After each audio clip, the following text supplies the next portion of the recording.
Bahagia di atas penderitaan orang lain adalah peribahasa yang tepat dalam menggambarkan sifat manusia, sifat yang sering ditemukan dalam sejarah kehidupan. Dahaga kekuasaan tak akan pernah kering selama kematian belum menjemputnya. Satu pintu kekuasaan terbuka, maka ia akan berusaha memasuki pintu kekuasaan lainnya.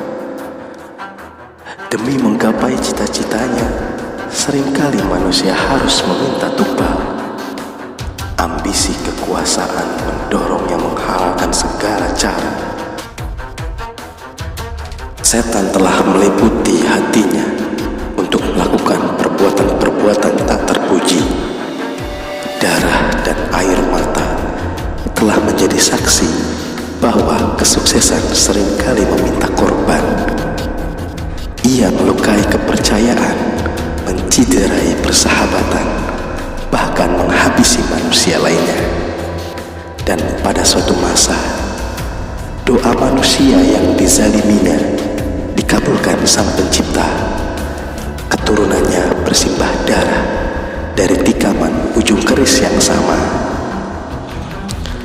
Adalah seorang pemuda bernama Temu, perampok yang kerap menjadi bulan-bulanan penduduk. Hampir saja nyawanya melayang dihabisi penduduk setempat. Penduduk amat geram dengan tingkahnya yang selalu membuat onar. Pertemuan berharga itu kemudian merubah arah garis sejarahnya. Temu ditakdirkan bertemu oleh seorang pendeta Buddha bernama Eyang Loh Gawe. Dalam suasana penuh tekanan batin, petuah Eyang Loh Gawe laksana air hujan yang membasahi tanah. Tandus, tanah itu akhirnya berubah menjadi gembur.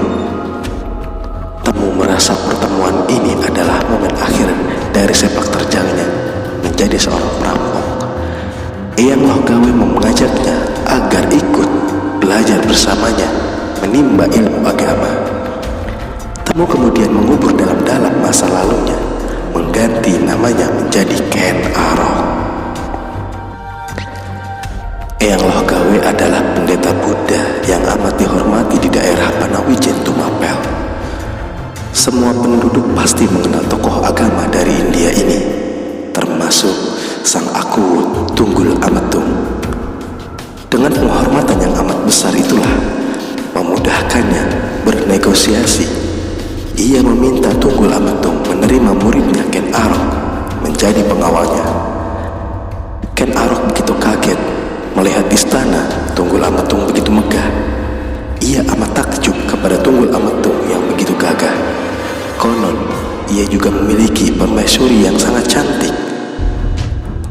Saat pertama kali melihatnya, bagaikan ada magnet yang menariknya.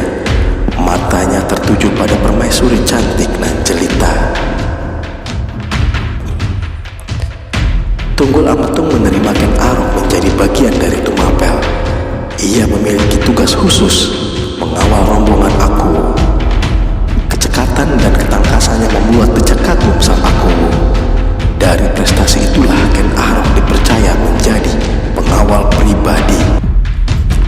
Menjadi pengawal pribadi Sang Aku adalah keistimewaan tersendiri. Ken Arok menjadi sangat paham karakter Sang Aku dengan segala tindak tanduknya. Semakin dekat dirinya dengan kekuasaan, membuatnya semakin paham kelebihan dan kelemahan Sang Aku. Ia juga menjadi paham sebenarnya siapa Ken Dedes, sehingga terbukalah sudah rahasia dinginnya sikap Ken Dedes selama ini. Ken Dedes adalah gadis yang diculik oleh Tunggul Ametung dari seorang